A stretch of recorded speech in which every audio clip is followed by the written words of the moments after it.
चमत्कारी बहू की लालची सास। राजगढ़ की गौरी अपने माता पिता की इकलौती संतान थी।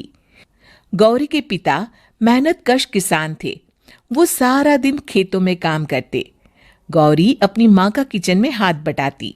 वो जंगल से लकड़ियां बीनती और माँ के चूल्हे में मदद करती। एक दिन वो जंगल में लकड़ी बीनने गई थी कि तभी उसे रोने की आवाज आती है।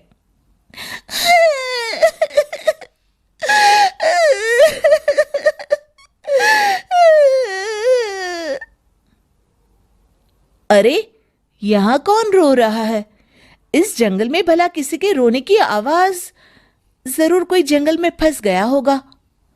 वो देखती है तो उसे एक परी दिखाई देती है जिसका एक पंख टूटा होता है। अरे, तुम कौन हो और क्यों रो रही हो? मैं परीलोक की रानी हूँ। पृथ्वीलोक में घूमने आई थी, लेकिन देखो ना, मेरे पंख ही टूट गए। अब मैं कैसे उड़ान भरूंगी? अरे, इसे जोड़ना तो आसान है। रुको, मैं अभी जोड़ देती हूँ। ये कहकर गौरी लकड़ी और रस्सी की सहायता से पंखों को जोड़ देती है। परी अपने जुड़े हुए पंखों को देखकर खुश हो जाती है और गौरी को वरदान देती है कि वो पूर्णिमा की रात किसी भी चीज को हाथ लगाएगी तो वो सोने की हो जाएगी। लेकिन गलती से अगर उसने किसी इंसान को छू लिया तो वो अगली पूर्णिमा तक सोने का ही रहेगा। गौरी घर आती है और सारी बात अपने माता पिता को बताती है।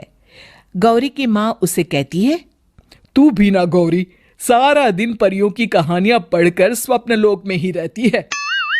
नहीं माँ, मैं सच बोल रही हूँ। देखो, आज पूर्णिमा की रात है ना, इसलिए डर के मारे मैं कोई सामान भी नहीं छू रही हूँ। अच्छा, ऐसी बात है बिटिया रानी, तो जरा इस घड़े को हाथ लगा दे।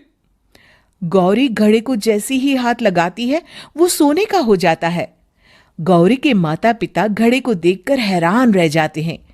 अगले दिन गौरी के पिता उस घड़े को सुनार के पास बेचने जाते हैं तो रास्ते में उन्हें कंचा काकी मिलती है। वो सोने का घड़ा देखकर गौरी के पिता से पूछती है, अरे गौरी के बापू, ये पीतल तो बड़ा चमक रहा है। अरे काकी, ये पीतल नहीं, सोना है, सोना। बेचने ले जा रहा हूं। अरे कहीं कोई लॉटरी लग गई है क्या? इतना सोना? गौरी के पिता काकी को गौरी को परी द्वारा दिए वरदान के बारे में बताते हैं। काकी गौरी के पिता की बात सुनकर सोच में पड़ जाती है और फिर अगले दिन काकी गौरी के घर आती हैं। गौरी के बापू, तुम्हारे लिए मैं खुशखबरी लाई हूँ। तभी गौरी की माँ पूछती है, क्या खुशखबरी है काकी? अरे, तुम्हारी बेटी का रिश्ता मैं अपने बेटे से करना चाहती हूँ।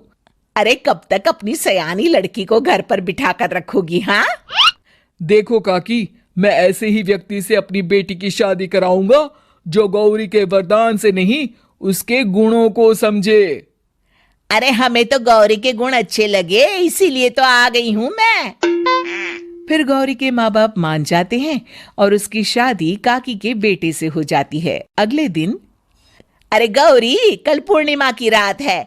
तुम्हारे पिताजी परी के वरदान के बारे में बता रहे थे, तो मैं ना कुछ चीजें रख दूंगी, जरा हाथ लगा देना।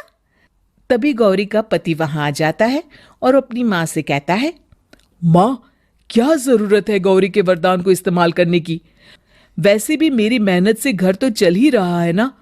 और गौरी के पिता ने भी यही कहा था कि वो ऐसे ही व्यक्ति से उनकी बेटी की शादी करेंगे जो गौरी के वरदान से नहीं, उसके गुणों को समझे। अरे बस कर किताबी बातें। तेरे लिए क्या लड़कियों की कमी थी जो मैं ये किसान की बेटी घर ले आती? और सुन गौरी, कल अगर तूने सारी चीजों को सोने का नहीं किया तो मैं तुझे घर से निकाल दूंगी और अपने बेटे की दूसरी शादी करवा दूंगी, समझी? इतना कहकर गौरी की सास वहां से चली जाती है। अगली पूर्णिमा की रात गौरी की सास गौरी के सामने ढेर सारे बर्तन रख देती है और कहती है, जल्दी कर गौरी, रात खत्म हो जाएगी। जल्दी जल्दी इन सारे बर्तनों को हाथ लगाकर सोने का कर दे। गौरी करती भी तो क्या, वो जैसे ही एक छोटे से बर्तन को छूने वाली होती है कि उसकी सास भड़क जाती है।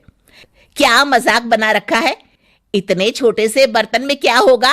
ये ले, ये बड़ा वाला बर्तन। जैसे ही बड़ा सा बर्तन लेकर गौरी की सास उसकी तरफ बढ़ती है, वैसे ही बर्तन के बाहर से वो धड़ाम से गिर जाती है। सास को गिरा देख गौरी उन्हें संभालने दौड़ती है और वो सास को हाथ लगाकर कहती है, अरे सासू माँ, क्या हो गया आपको? कहीं चोट तो नहीं लगी ना? लेकिन जैसे ही वो हाथ सास से हटाती है तो देखती है कि उसकी सास सोने की हो गई है। गौरी सोनी की सास को देखकर रोने लगती है और अपने पति से कहती है, मुझे परी ने कहा था कि अगर मैं किसी इंसान को हाथ लगाती हूं तो वो अगली पूर्णिमा तक सोने का ही रहेगा। अब मैं क्या करूं? अरे करना क्या है, माँ को उठाकर अलमारी में रख दो। और हाँ, लालच का फल बुरा ही होता है। ज्यादा बड़े बर्तन को सोने का बनाने के चक्कर में माँ का ये हाल हुआ है। ये कहकर वो दोनों माँ की तरफ देखते